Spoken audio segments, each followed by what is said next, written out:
السلام علیکم ورحمت الله وبرکاتو. دوستانو امید لرم چې روغ او جوړ به یاست. د صحت کالي به مو په تن یو ښه ورځ به مو پیل کړې وي.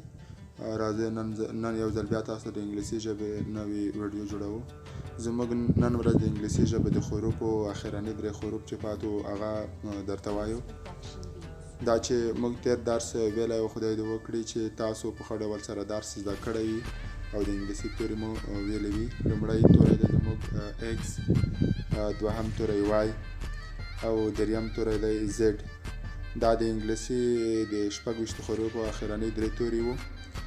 راځو د سر نه بیا حروف درته وایو: A B C D E F G H I J K L M N O P Q R S T U V W X Y Z. دا زموږ ټول حروف د انګلیسي حروف. تر بلې ویډیو چې بیا ستاسو په خدمت کې حاضرېږم. د لوی خدای جل جلاله په امان.